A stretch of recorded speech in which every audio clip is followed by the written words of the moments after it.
Good day, my dear friends. May God's blessing be upon all of you.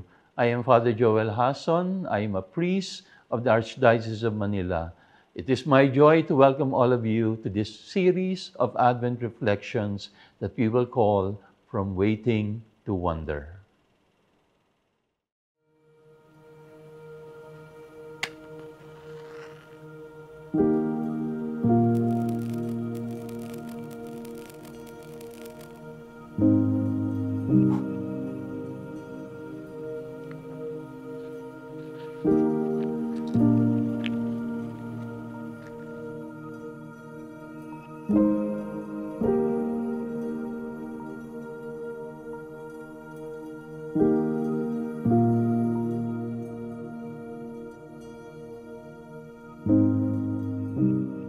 My dear friends, the season of Advent is once more upon us. 4 Sundays of waiting and preparation for the joyful birth of our Lord. Usually when the Advent season comes, the Church invites us and tells us, God is coming. Are you ready? But today I would like to propose a different question. I would like to ask all of us and tell us, God is ready. Are you coming? Ito yung mensahe ng panahon ng Adbyento. Advent is a time when we recall that God has prepared all of history and all of humanity for the coming birth of His Son.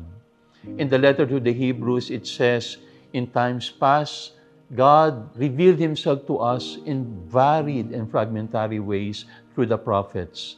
But now, in the final days, He has revealed Himself through His Son. Ito yung ating kinikilala at ito yung ating pinaghahandaan sa panahon ng Adbyento. Of course, we all know that Advent comes from the Latin word adventus. Adventus literally means coming, ang pagdating. And in the olden times, in biblical times, Adventus refers to the coming of someone who is of political and military importance.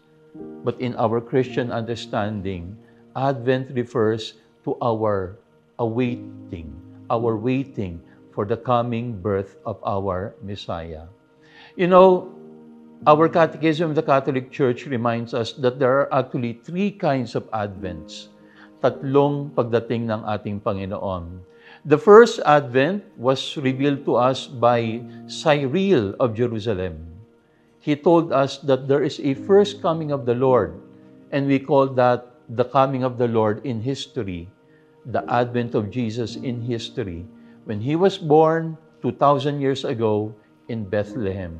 Ito yung pagdating ni Jesus sa kasaysayan. But we also discovered through Cyril that there is also a second coming. Ang tinutukoy nito ngayon ay hindi yung pagdating ni Jesus nung nakaraan. Ang tinutukoy nito ngayon ay yung pagdating ni Jesus sa kinabukasan. The advent of Jesus in the future. So Jesus came in time and Jesus will come in the future. Ito yung dalawang pagdating ng ating Panginoon. The 2 advents of Jesus.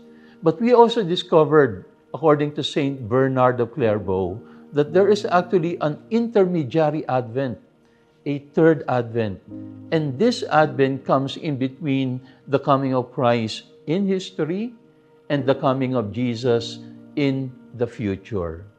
Ito yung tinatawag nating the coming of Jesus in mystery.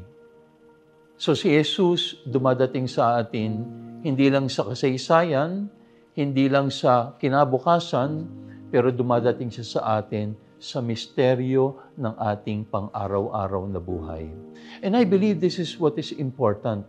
Because Advent is not only a moment in time. And Advent is also not only a moment that we will anticipate in the future. Advent is something that happens dynamically, araw-araw, bawat sandali ng ating buhay. God comes to us in mystery. Father, how does Jesus come to us in mystery?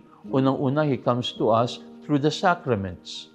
Every time we participate in the sacraments, every time, for example, we receive Jesus in the Eucharist, every time we receive absolution in confession, every time, for example, we are anointed when we are sick, every time a man and a woman is bonded together in marriage, every time a young man is ordained in the priesthood, lahat ng mga sakramento na ating tinatanggap, when we are baptized, when we are confirmed, Jesus comes to us in mystery.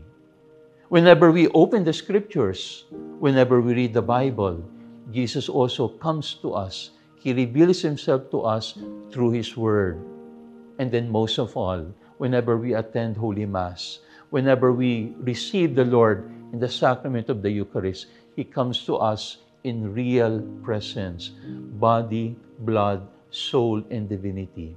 This is the mysterious advent of Jesus, who comes to us in every moment of our life. So just as I said, Advent is not only in history, Advent is not only in the future, Advent is most of all every moment of our life. Alam niyo, yung pag-unawa natin sa panahon, yung pag-unawa natin through time, there are different ways that we can understand time. One way is looking at time as something that is static. Nangyari na yan nung nakaraan. Another is when we look at time as something that is just over and over again happening. It is something that continues in a fatalistic way. Dumarating na lang yan kahit na hindi natin inaasahan.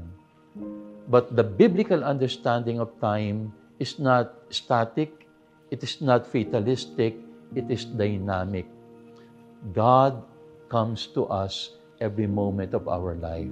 And today, that is our invitation for you. That is also my invitation for myself. Talasan natin yung ating pandama. Talasan natin yung ating pandinig. At talasan natin yung ating paningin so that we may recognize the everyday, mysterious advent of Jesus in our life. May you have a blessed Advent season.